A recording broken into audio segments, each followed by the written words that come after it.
Iran തലസ്ഥാനമായ ടെഹ്റാനിൽ വൻ ആക്രമണമാണ് ഇസ്രയേലിന്റെ ഭാഗത്തു നിന്നുണ്ടായിട്ടുള്ളത്. എന്താണ് പെട്ടെന്ന് ഇസ്രയേൽ ഈ തരത്തിൽ ഒരു യുദ്ധത്തിലേക്ക് നീങ്ങാം എന്ന തീരുമാനമെടുക്കാൻ കാരണം? ഇസ്രയേൽ ഇപ്പോൾ തന്നെ ഹമാസിനെതിരായിട്ടുള്ള ഒരു യുദ്ധമുഖത്ത് നിൽക്കുകയാണ്. ഇസ്രയേലിനെ സംബന്ധിച്ചിടത്തോളം അതൊരു യഹൂദ രാജ്യമാണ്. യഹൂദർവ് മുസ്ലിങ്ങളുടെ പൊതു ശത്രുവാണ്.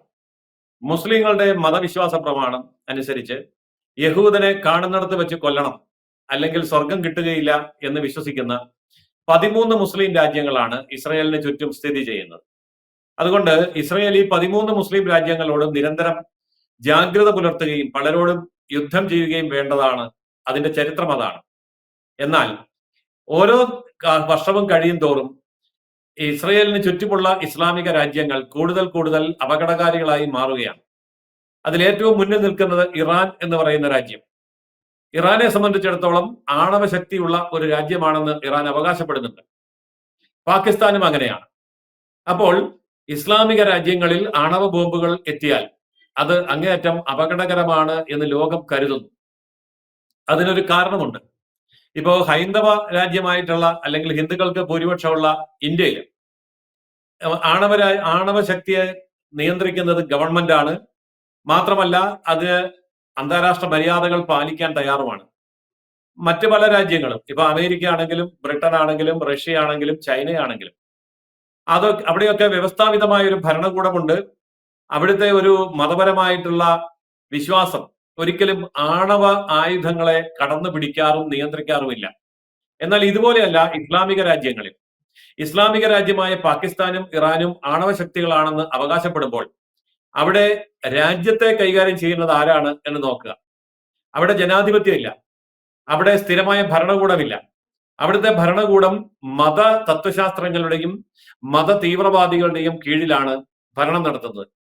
എന്ന് പറഞ്ഞാൽ അതിന്റെ അർത്ഥം ആ രാജ്യത്തിന്റെ സൈന്യത്തിന് മേലും ആണവായുധങ്ങളുടെ മേലും മത തീവ്രവാദികൾക്ക് കൃത്യവും വ്യക്തവുമായ നിയന്ത്രണമുണ്ട് എന്നുള്ളത് ആണ് സത്യം.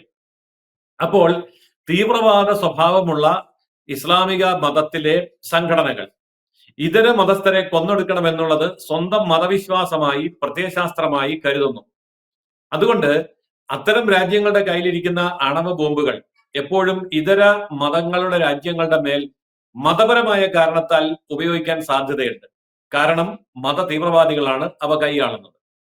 ഇതുകൊണ്ട് തന്നെ ഇസ്ലാമിക ബോംബ് എന്ന് അവകാശപ്പെടുന്ന ഇസ്ലാമിക രാജ്യങ്ങളുടെ കൈവശമിരിക്കുന്ന അണുബോംബുകൾ മാനവരാശിക്ക് തന്നെ വളരെയേറെ അപകടകാരികളാണ്. അതുകൊണ്ട് ഇറാൻ എന്ന് പറയുന്ന ഒരു രാജ്യം ഇസ്രയേലിന്റെ തൊട്ടടുത്ത് ഒരു ആണവശക്തിയായി വളർന്നു വരാൻ ഇസ്രയേൽ ആഗ്രഹിക്കുന്നില്ല. അത് അനുവദിച്ചു കൊടുത്താൽ നാളെ ആ ബോംബ് ഉപയോഗിക്കുന്നത് ഇസ്രയേലിനെതിരായിട്ടായിരിക്കും എന്നവർക്കറിയാം. ഒരു ആറ്റം ബോംബ് വീഴാനുള്ള സ്ഥലം പോലും ഇസ്രയേൽ എന്ന് പറയുന്ന കൊച്ചു രാജ്യത്തിനില്ല. ഒരിക്കൽ ഒരു ആറ്റം ബോംബ് ഇസ്രയേലിൽ വീണാൽ പിന്നെ ഇസ്രയേൽ ഭൂമുഖത്ത് നിന്ന് തുടച്ചു മാറ്റപ്പെടും. യഹൂദന്മാരുടെ രാജ്യം, ആകെയുള്ള ഒരു രാജ്യം അപ്രത്യക്ഷമാകും. അതുകൊണ്ട് സ്വന്തം രാജ്യത്തിന്റെയും സ്വന്തം ജനതയുടെയും അതിലുപരി ലോകത്തിന്റെയും സുരക്ഷയെ കാത്തു സൂക്ഷിക്കുക എന്നുള്ള പ്രാഥമികമായ കടമ ഇസ്രയേലിന്റെ ഭരണാധികാരികൾക്കുണ്ട്. അതുകൊണ്ട് എപ്പോഴും അവർ ആ ഇസ്ലാമിക ബോംബിനെതിരായിട്ടുള്ള കരുതൽ എടുക്കും. ഇന്ദിരാഗാന്ധി ഇന്ത്യ ഭരിക്കുന്ന കാലത്ത് പാകിസ്ഥാൻ അണുവായുധ പരീക്ഷണങ്ങളൊക്കെ നടത്തുന്ന ആ അവകാശവാദം ഉന്നയിക്കുന്ന ആ സമയത്ത് ഇസ്രയേൽ ഇന്ത്യയോട് ആവശ്യപ്പെട്ടു, പാകിസ്ഥാനിലെ ഇസ്ലാമിക ബോംബ് തുടക്കത്തിൽ തന്നെ നിർവീര്യമാക്കാൻ ഞങ്ങൾ തയ്യാറാണ്. ഞങ്ങളുടെ പോർ വിമാനങ്ങൾക്ക് ഇന്ധനം നിറയ്ക്കാൻ ഇന്ത്യയിലെ ഏതെങ്കിലും ഒരു എയർപോർട്ട് അനുവദിച്ചാൽ മതി എന്ന് പറഞ്ഞു. പക്ഷെ ഇന്ദിരാഗാന്ധി അതിന് തയ്യാറായില്ല. കാരണം മതേതരത്വം അത്രമാത്രം തലയ്ക്ക് പിടിച്ച ഒരു സംവിധാനമാണല്ലോ ഇന്ത്യ എന്ന് പറയുന്നത്. അപ്പോൾ അത് ഒറ്റ കാരണം കൊണ്ട് തന്നെ പാകിസ്ഥാൻ ആണവശക്തിയായി മാറി.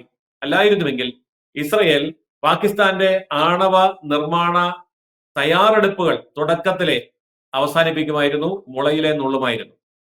എന്നാൽ ഇറാന്റെ കാര്യത്തിൽ ഇസ്രയേലിന് മറ്റൊരു രാജ്യത്തിന്റെ ആവശ്യം ഇല്ല. നേരിട്ട് ചെന്ന് ആക്രമിക്കാനുള്ള ദൂരപരിധിക്കുള്ളിലാണ്. അതാണ് ഇസ്രയേൽ ഇറാന്റെ ആണവ കേന്ദ്രങ്ങളെ ലക്ഷ്യം വെക്കാനുള്ള കാരണം. ഇപ്പോഴത്തെ സാഹചര്യത്തിൽ ഇതിന് അമേരിക്കയുടെ പിന്തുണ കൂടി ലഭിക്കും എന്നുള്ളത് നമ്മൾ കരുതേണ്ടതുണ്ട്. കാരണം ഇസ്രയേലും ഇറാനെതിരെ എങ്ങനെയാണോ നിലപാടെടുക്കുന്നത് അപ്രകാരമല്ല എങ്കിൽ പോലും അമേരിക്ക ഇറാനെതിരെ ഉള്ള ഒരു നീക്കത്തിലാണ്.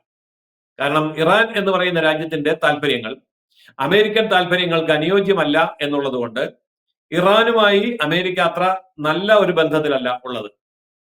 അപ്പോൾ ഇസ്രയേലും ഒരുപോലെ ഇറാൻ എതിരായിട്ട് നിൽക്കുന്ന ഈ സാഹചര്യത്തിൽ അമേരിക്കയുടെ മൗനാനുവാദത്തോടെയോ രഹസ്യ പിന്തുണയോടു കൂടിയോ ഇസ്രയേലിന് ഇറാൻ എന്ന് പറയുന്ന രാജ്യത്തിന്റെ ആണവ ശക്തിയെ ഇല്ലാതാക്കാൻ ഇപ്പോൾ സാധിച്ചെന്ന് വരും.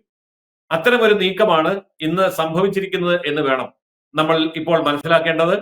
ഏതായാലും ഈ ആക്രമണത്തിൽ ഇറാന്റെ സർവ്വ സൈന്യാധിപൻ കൊല്ലപ്പെട്ടു എന്ന് പറയുന്ന വാർത്തകളും വരുന്നുണ്ട്. സ്ഥിരീകരിക്കപ്പെടാത്ത വാർത്തകളാണ്.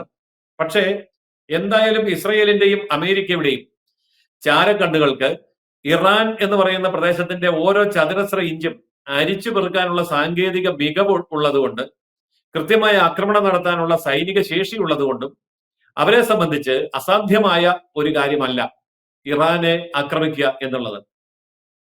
ഇനി നമ്മൾ കാത്തിരുന്ന് കാണേണ്ടത് ഇറാൻ ഇതിനെ എങ്ങനെ തിരിച്ചടിക്കും എന്നുള്ളതാണ്. തിരിച്ചടിക്കും എന്ന് ഇറാൻ പറഞ്ഞിട്ടുണ്ട്. ആ തിരിച്ചടി ആരുടെ നേരെയായിരിക്കും ഉണ്ടാവുക? അങ്ങനെ ഉണ്ടായാൽ അത് ഇസ്രയേലിന് താങ്ങാൻ കഴിയുന്നതാണോ? അഥവാ ഇസ്രയേലിനോടൊപ്പം അമേരിക്കയും രംഗത്തിറങ്ങുമോ? അങ്ങനെ രംഗത്തിറങ്ങുകയാണെങ്കിൽ ഇപ്പോൾ ഇസ്രയേലും ഹമാസും, അതായത് ഫലസ്തീനും തമ്മിൽ നടക്കുന്ന യുദ്ധം പോലെ തന്നെ ഇസ്രയേലും ഇറാനും തമ്മിലുള്ള യുദ്ധം മൂർച്ഛിക്കുകയാണ് എങ്കിൽ, അവിടെ അമേരിക്ക ഇടപെടുകയാണ് എങ്കിൽ ഇസ്ലാമിക രാജ്യങ്ങൾ എടുക്കുന്ന നിലപാടുകൾ എന്തായിരിക്കും? തുടർന്ന് ഈ യുദ്ധം എങ്ങനെയൊക്കെ ആയിരിക്കും വികസിക്കുക എന്നുള്ളത് പ്രവചനാതീതമാണ്. ഇപ്പോൾ നമ്മൾ ഓർക്കണം, ഇപ്പോൾ തന്നെയാണ് യുക്രൈന്റെ റഷ്യയുടെയും യുദ്ധം നടന്നുകൊണ്ടിരിക്കുന്നത്. ആഗോളതലത്തിൽ ഇതിന്റെ പ്രത്യാഘാതങ്ങൾ അതീവ ഗുരുതരമായിരിക്കും.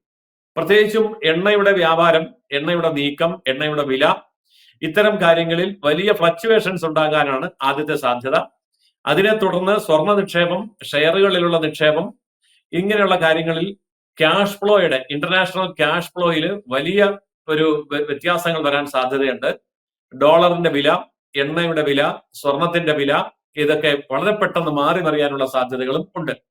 അന്താരാഷ്ട്ര രംഗത്ത് ഇത്തരം കാര്യങ്ങൾ സാമ്പത്തികമായി സംഭവിക്കുമ്പോൾ അതിനേക്കാൾ ഉപരി ഒരു യുദ്ധ മേഖലയായി റഷ്യയും ഉക്രൈനും ഫലസ്തീനും ഇസ്രയേലും ഇറാനും അങ്ങനെ യുദ്ധത്തിലേക്ക് കൂടുതൽ കൂടുതൽ രാജ്യങ്ങൾ കടന്നു വരുന്നതോടെ സമാധാനപരമായ ഒരു അന്തരീക്ഷമില്ലാതെ ഇത് ഒരു നിരവധി രാജ്യങ്ങൾ പലതവണ പല രീതിയിൽ ചിതറിക്കിടന്നുകൊണ്ട് യുദ്ധം ചെയ്യുന്ന ഒരു അന്തരീക്ഷം പിന്നീട് കൺസോൾഡേറ്റ് ചെയ്ത് മറ്റൊരു ലോക മഹായുദ്ധമായി പരിണമിക്കുമോ എന്നുകൂടി ഭയപ്പെടേണ്ടതായിട്ടുമുണ്ട്. കാരണം ഇസ്രയേൽ പോലെ അമേരിക്ക പോലെയുള്ള രാജ്യങ്ങൾ, അതിശക്തരായിട്ടുള്ള ഭരണാധികാരികൾ, നിർണായകമായ തീരുമാനങ്ങൾ, കൈവശമുള്ള ആണവായുധങ്ങൾ, ഇതെല്ലാം ഇപ്പോൾ ചർച്ചാ വിധേയമാവേണ്ട സമയമാണ്. അതുകൊണ്ട് ലോകം ആശങ്കയുടെ മുൾമുനയിലാണ് നിൽക്കുന്നത്. ഒരു മൂന്നാം ലോക മഹായുദ്ധം എന്നുള്ള ചിന്ത ആൾക്കാരുടെ മനസ്സിനുള്ളിൽ കടന്നു വരുന്നുണ്ട്.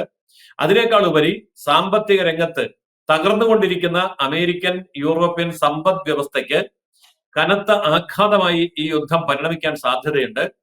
അങ്ങനെ വന്നാൽ ഒരു ആയുധമെടുക്കാതെയുള്ള യുദ്ധമാണെങ്കിൽ പോലും സാമ്പത്തിക വ്യാപാര വാണിജ്യ മേഖലകളിൽ കനത്ത ആഘാതം സൃഷ്ടിക്കാൻ കഴിയുന്ന ഒരു യുദ്ധമായിരിക്കും ഇപ്പോൾ ഉരുത്തിരിഞ്ഞു വരുന്നത്.